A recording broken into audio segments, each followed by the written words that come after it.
Yeah, so I'm gonna go ahead and share my screen. Does that work? Good to go? To share it? I actually don't see it. Okay. There you go. Okay. Yeah. Okay. Hi, everyone. I'm so happy to be here, first of all. So I think there was a bio that, but I'm going to give you the skinny on me really quick before I jump into it. First of all, like I said, I'm really happy to be here. I am out of Duke I've been out of Duke for a long time. So like, I feel like when I was in school and I was going to talk like this, like I'll never be that person. And now I'm like talking to students, so it's kind of cool. But I'm a product manager of lots of different things and have been in a lot of different spaces. I left Duke and went into VR and gaming. And so back in 2009, I think the dive was still at Duke. So I used to work out at the dive. And then now, gosh, I have 4 babies. My husband also went to Duke and I still live in Durham. So unfortunately, if the outside were open, I would be happy to meet a lot of you if there are some of you who are close. What else? So this talk is, I'm gonna go ahead and go to my next slide. This talk is very relaxed. Okay, so like I will not go in or lead like I'm an expert. I've been in tech for a very long time, over a decade. And so at this point, I'm so over like trying to be sound smart, and I'll just really give it to you raw. Okay, so you read the title of this, which was Open Up the Door, I'll Get It Myself. It's actually a song, and I'm gonna sing it to you a little bit. It's from James Brown. I don't want nobody giving me nothing. Open up the door, I can get it myself. I'm gonna play it for you in a second. But the reason why I led with that is, number one, I usually lead meetings that way with my team. But number two, what would happen if you stumble upon a problem, you had no idea what to do, where to solve it, how to solve it, there is no framework, but you know this is somehow your problem to tackle, right? So I'm gonna give you examples of my history and the way I've used design thinking along the way. I want you to know that just relax. This thing is not a science, it's an art. It really is about your gut, about the data, and then taking risks. So what's my story? Well, first I'm gonna play the song for you. Oh wait, you may not be able to hear. I think I have to share this out. Can you all hear this? You can hear it? Okay, good. I hope some of you are moving.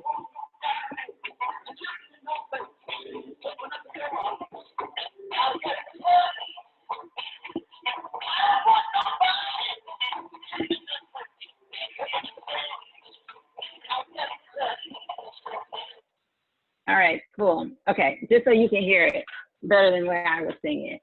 Again, what do you do when you stumble upon a problem? Maybe you don't feel qualified to solve that problem, which is what happened to me. Okay, so I said that I'm a mother of 4, but technically 5, okay? After school, graduated, got married, did all that, like those things. Pregnant, lost a child. And I thought, whoa, that wasn't supposed to happen. How did that happen to me? No one told me about this. Boom, I landed in healthcare somehow. This is when I knew that it was my problem to solve. I saw this, I saw the quantitative data. I saw that Black moms, Black women have a disproportionate rate of negative maternal outcomes. Specifically, I was looking at mortality. I thought, this is kind of crazy. This is like 2000 something. The fact that we're still having issues around mortality, preterm labor, birth, et cetera, isolating this group of people. It seemed like this is a conversation we've been having for a long time, as you can see. The disproportionate rates are even more so in places like New York, especially in the South. It just really didn't make sense to me. So this is when I decided to jump in.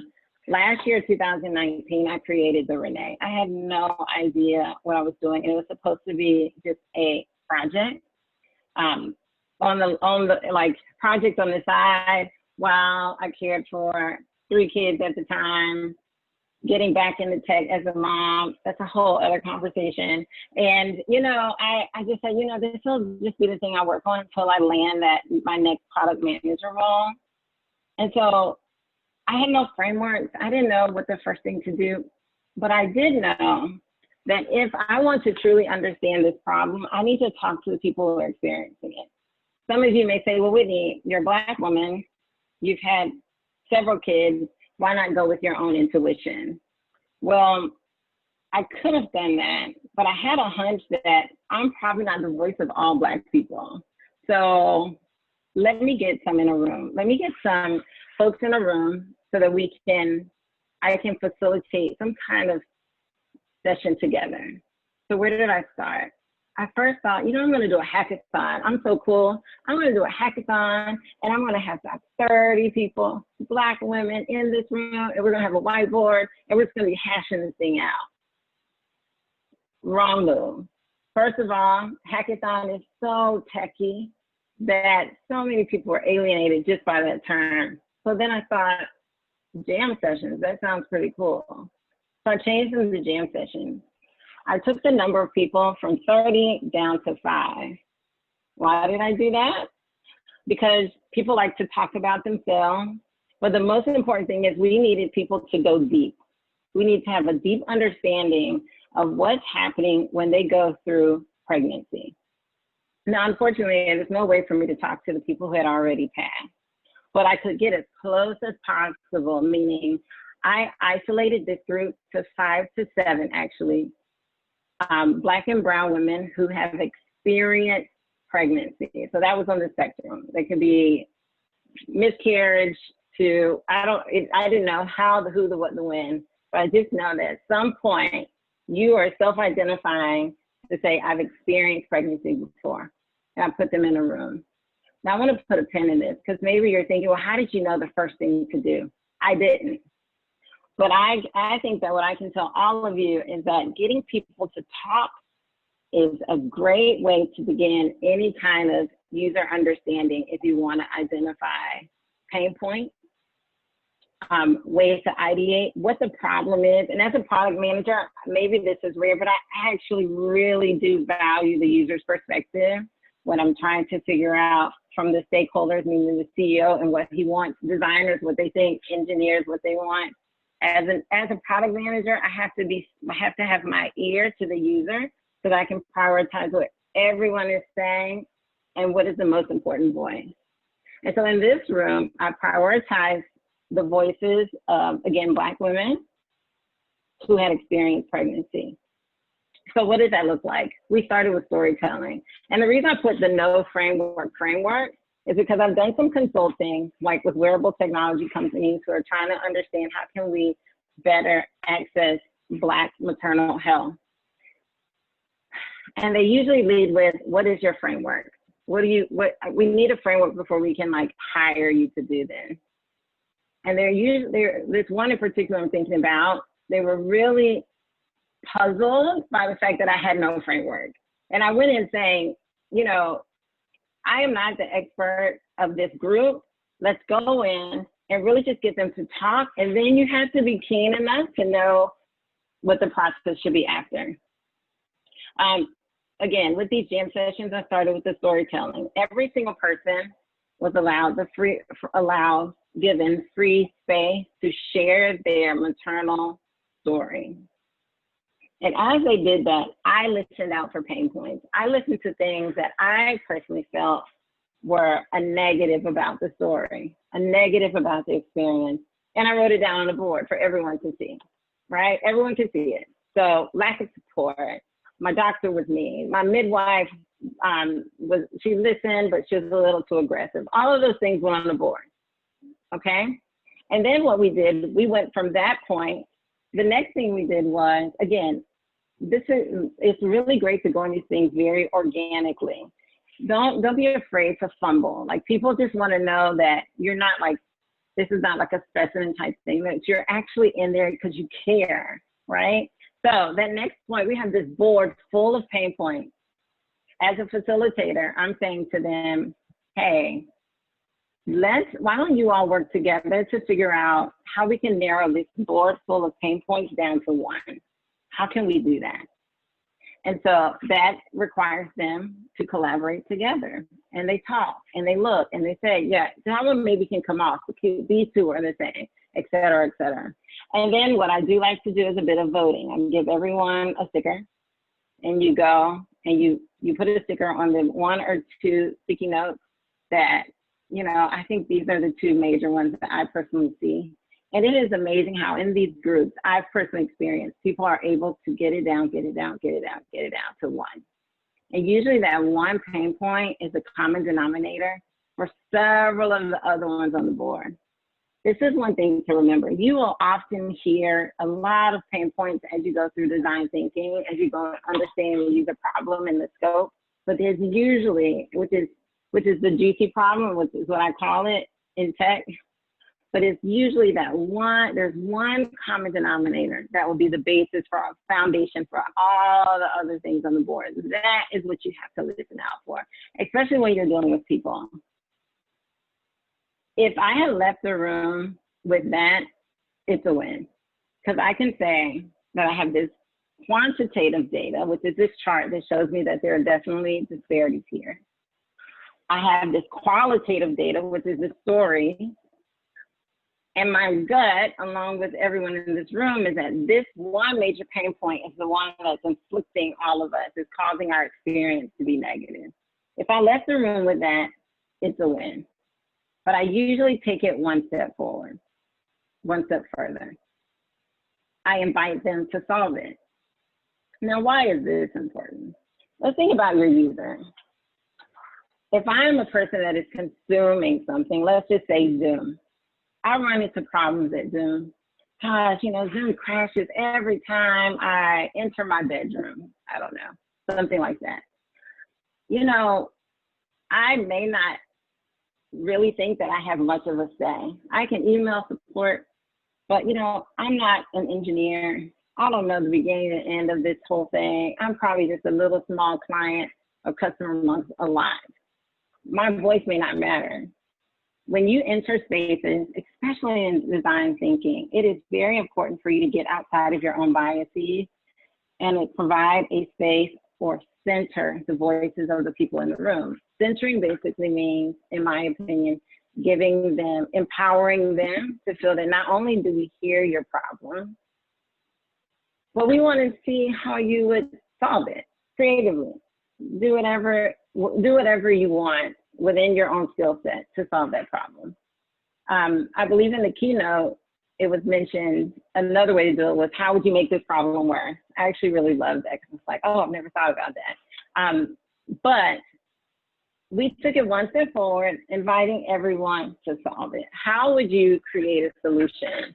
What would that solution be? And we also did the hamburger hot dog on a sheet of paper, gave you 8 little squares, people can draw, write a poem, whatever you want to do, but it's rapid ideation, so that no one gets in their own way, right? I'm not a doctor, so maybe I should think of something that's kind of medical use. So maybe I should think of something very innovative. Maybe it's an app. No. We don't want any of that. My first jam session included a pediatric cardiologist, and it was random. Pediatric cardiologist, a doula, a writer, a chef, and I'm missing one. Either way, there were several other people who felt like I could never influence what happens to me in my own maternal health. And then we walked through this process and realized every single one of them has something, again, in common. And so that solution that came out of that, we also did the voting and everything, and narrowed it down to one. It was absolutely beautiful to watch a group of strangers identify one major pain point together, and then identify and choose a solution that they had all collectively decided on. Again, these are people, most of which I would say would not say they were, you know, experts in maternal health. However, they were experts of their own health.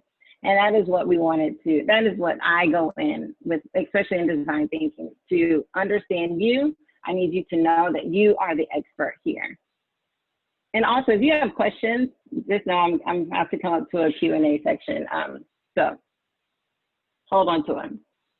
Empathy ain't easy. Now, when we talk about empathy, it is a buzzword right now, especially if we're looking at diversity, equity, inclusion, all of the things that are going on in the world, right? Empathy, empathy, empathy. You've got to be empathetic. But what if you have actually never been involved or submerged in the community that you're doing this user research, right? Empathy could feel like an out-of-body experience. Even I have to say, hey, I went to Duke. I am not empathetic of people who went to school. It's going to be challenging for me to understand fully for people who went to schools that are different than Duke, right? Like, I don't know what Georgia Tech is like. I have no idea. I can be as empathetic, I can get as close as possible, but there's no way for me to get fully there. That is, again, when it's very important for you to do three things. When you're working with a group that is possibly outside of like who you are, which is gonna be everyone in the world. There are no two people just like you. You're looking at the qualitative data. You're looking at the numbers. The numbers usually inform something, which is the graph that I showed you. That you run across something, especially in tech, and you say, you know, we have this subset of people in this user flow who are falling off. We can see it. We've got like 1,000 people at the top of the funnel, 1,000 people coming in the top of our product, but only 10 of them actually go on to pay. Where are we losing them? We can see it. We can see it right here in our user onboarding. We can see it on this sign up screen where we ask for an email, we ask for a full name, we ask for their social security number. They're not filling out their social security number. That's where we're losing people. That's the quantitative data. I just realized I put qualitative. That's the quantitative data, okay?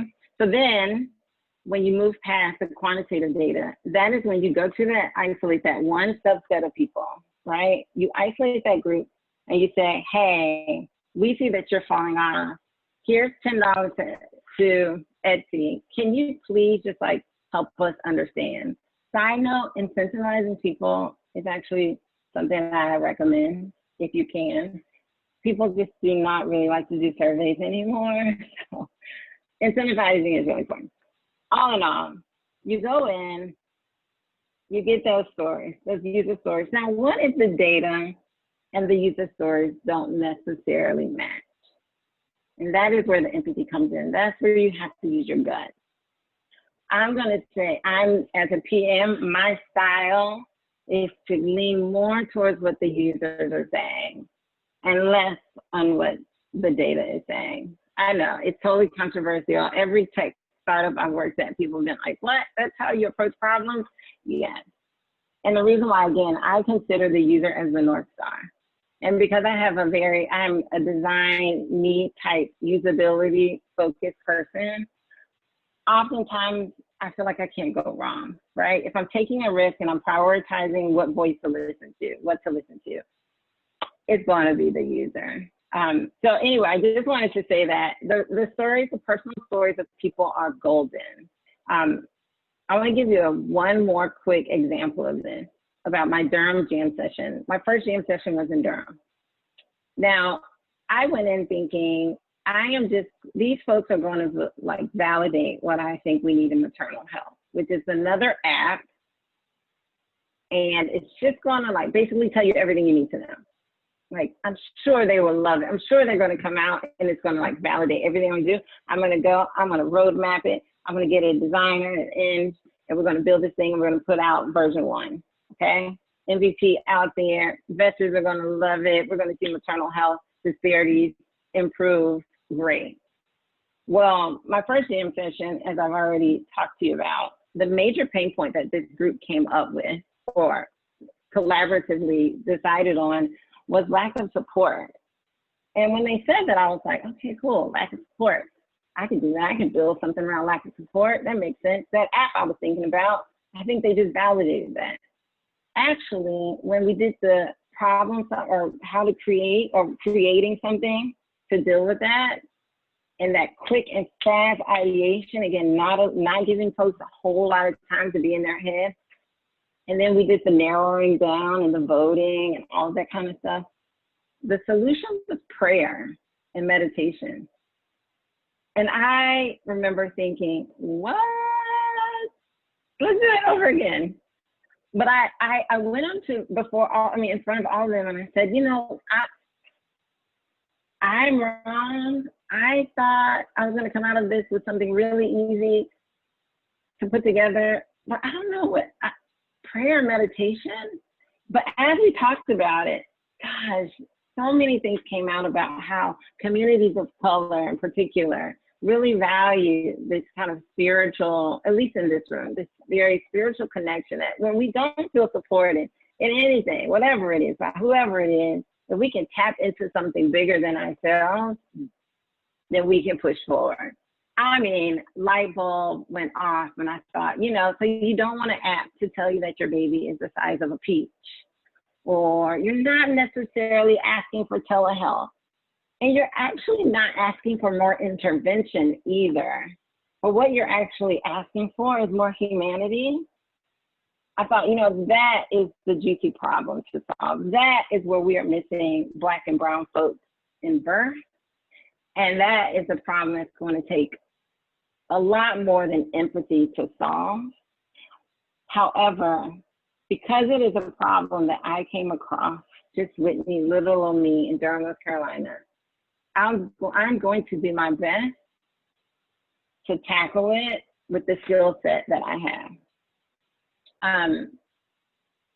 I just want to, what I want to leave you all with, and I know I maybe went really quickly, but with the amount of time, I'm trying to stay on target, is this. When you get folks in a room and you're asking them questions and you're really trying to understand that first thing that you want to do, the first thing that you need to do, right, to solve this problem, have big goals. I go into jam sessions and I say, hey, we're taking 0 prisoners here.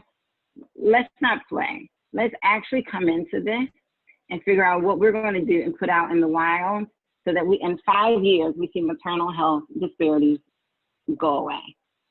Lofty, I get it.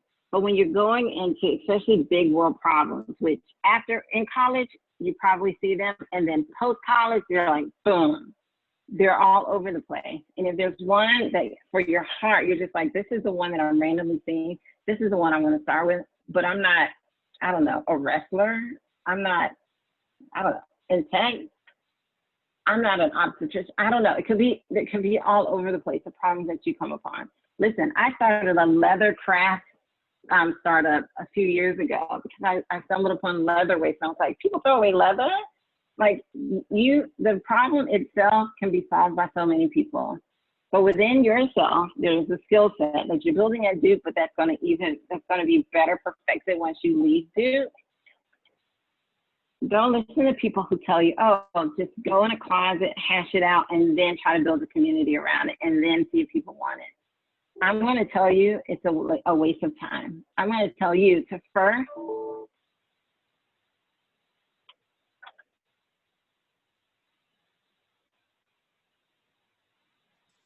I think she might have disconnected. Can you hear me?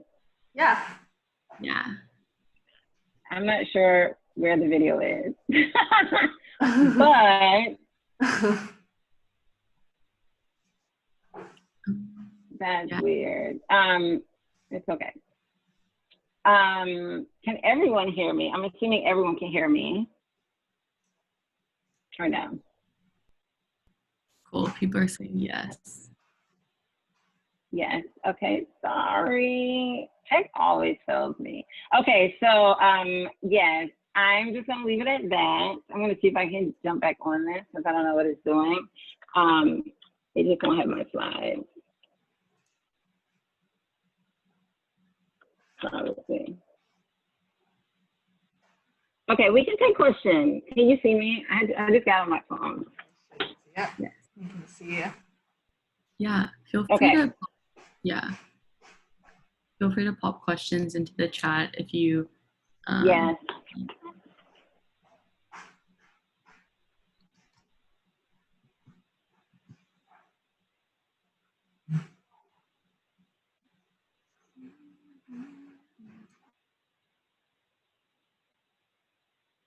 I also had a slide where people can connect with me, so feel free to look me up on LinkedIn. I'm Whitney Robinson. Happy to jump on calls or whatever to talk through anything that I've talked about, or if you're just like, hey, I want to tackle something and it's crazy. Please say more about what you are doing with your prayer meditation solution. Oh, good question. So actually what happened after that jam session, I thought, oh, I should probably do more of these. Right after I said that, I landed this job in this Bay Area high growth kind of software as a service product. And I thought, oh, I'll put a pin in it, but I'll come back to it. But somehow Fast Company picked up and wrote this article. This UX nerd is tackling Black maternal mortality with hackathons. And the work went from, oh, little Durham to, it just blew up. When it blew up, I thought to myself, well, I should probably do more of these throughout the country to see what happens. And that's what I did. I went to Baltimore next. Very different pain point, very different solution. New York, very different pain point, very different solution. But I would say they felt very regional, like the South, Bible Belt. Baltimore was very strong on like education. New York was, I would say, my more tech focused, even though it wasn't like create an app for us, it was more so like, we want to be able to monitor our maternal history, which was really, I also had like product designers from Facebook in that one, and I don't know, 2 tech startups. And I mean, that group was just very different from the other one. Where I am now is actually, I'm taking the ones that I've done and the consulting that I've done, and the company is called Renee. I don't think I ever said that. But we are pivoting, and we are saying that we are better positioned as a lab. We are a lab that is specifically focused on improving maternal experience for Black and Brown folks in healthcare and tech. Think wherever there are those disparities or drop-offs, that is what we're positioned to do. So thank you for asking that, because our first product is going to actually address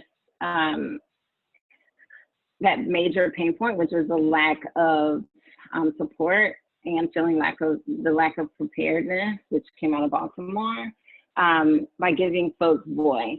So I am working with a game designer, not to necessarily say, oh, this is like a game, but how do I gamify the process of walking through maternity so that people feel validated as they go through the points, which again, I feel little me feels that, I feel that addresses 2 of the major pain points. When it comes to prayer meditation, I still don't know.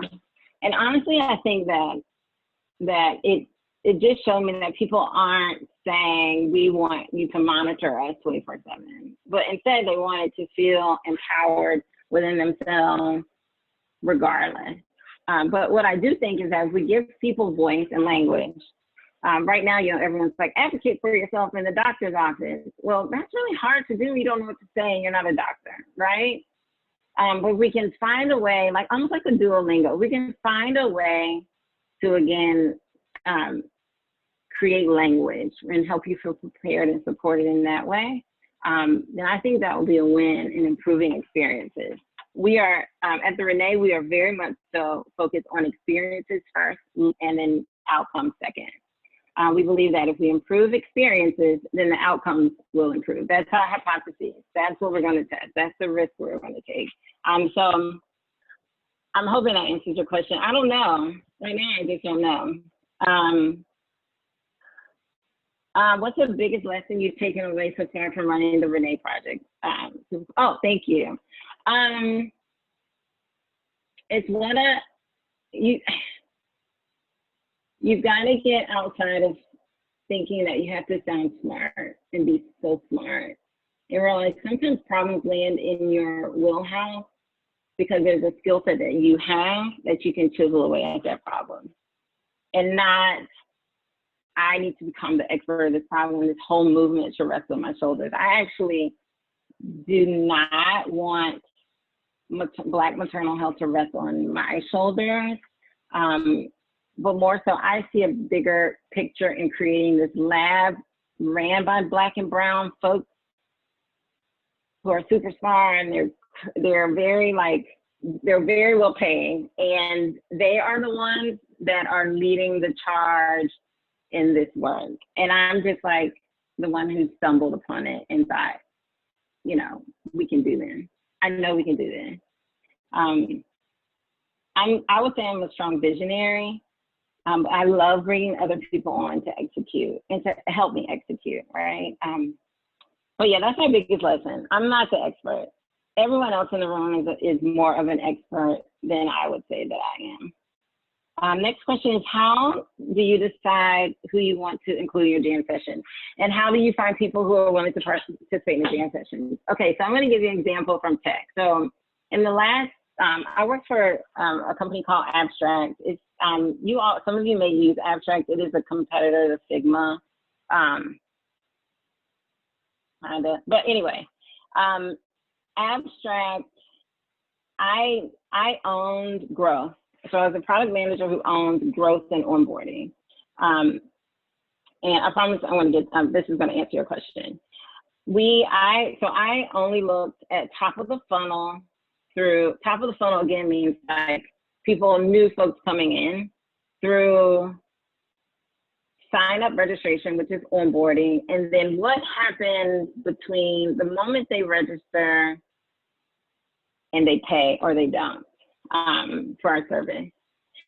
Now, we were seeing thousands of people coming in, right? We were trying to figure out, should we prioritize enterprise folks, or should we prioritize little old 1 or 2 person design teams? So how do I decide? You just got to pick one. So CEO and Chief Revenue Officer like Whitney, we want you to prioritize enterprise, figure out why they're dropping off. Other folks, marketing specifically, because they see all these people, they've got all these people coming in top of funnel, like, no, we need to understand why these single or 2 person design teams are falling off. You just gotta pick one. I chose self-serving and to understand them because they were the ones that kept the lights on. So in maternal health, I simply put out, and that's what I did at Abstract too. I don't necessarily go and pinpoint people, but we do have good data around who these people are. Once they register, we have their email address, etc. So we did do some, sending out emails saying, hey, would you mind having a conversation with us? We see that you fell off at this point in the process. We see that you landed on the sign up page, you filled out your email, you filled out your first name, but we see that you didn't give us your phone number, right? So we want to understand the people at that point. What happened here? Maybe we need to take the phone number off. Maybe this is the point of doing some A/B testing, which is what we ended up doing. But we want to understand what's happening right around that point. I'd have I would reach out to maybe 50 people in my prior role and have those conversations.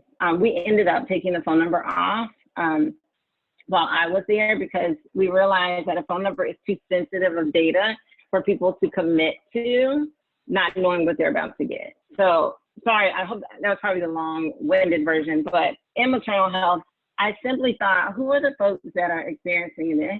and let me get a random group of people. So I just put out a random call, right? Social media, everything. If you've experienced pregnancy, you can identify, you know, and you self-identify as Black or whatever, Black or brown, whatever, but a person of color, this is for you.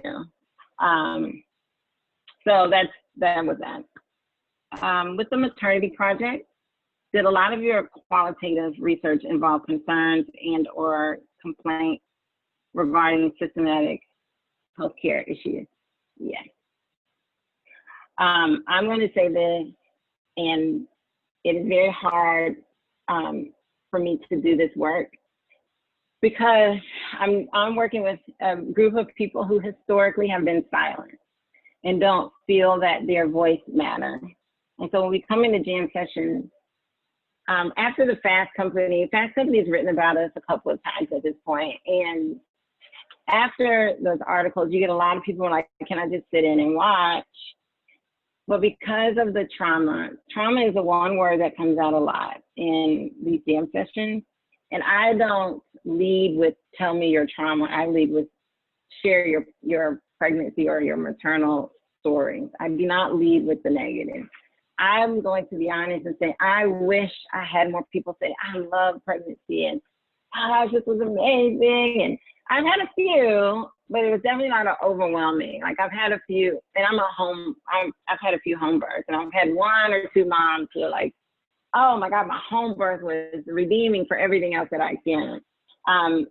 But there are a lot of systematic healthcare issues. If you read my bio, you'll see that the first thing I said was that my dad says that I'm always running my mouth. And I say that because in this space, I think I need to be loud because I'm watching people cry and shaking. And I've, again, never been able to share this before. And so it's very precious information that I don't think we can sit and wait, which is another reason why I think we need to do this rapidly. Like, why wait for big players to try to become more empathetic? It's really hard to do. There's a wealth of knowledge and experience in the communities who are directly affected by these disparities. They just don't many of them may not even realize it. And I'm not talking about just below poverty line, right? Like, I'm talking about to the most educated people in these communities are experiencing these disparities. So yeah, all is to say, yeah, definitely concerned. Anyone else? You're welcome. Yeah, that's gonna have to be our last question because we're out of time, but thank you so much for coming. Also, if you have any links to share or if you just want to talk to some more people, I can add you to the Slack. You know what? I'm on the Slack. Cool. I love Slack. So I'm on the Slack and people, yeah, I'm there. I'm in there. So Good definitely stuff. DM me or whatever. Yeah. So yeah, feel free to DM us more questions, and we'll take a bit of a 30-minute break right now between this and the next speaker we have. So go brainstorm with all this new information you've gotten, and thanks for coming. Yeah, thank you.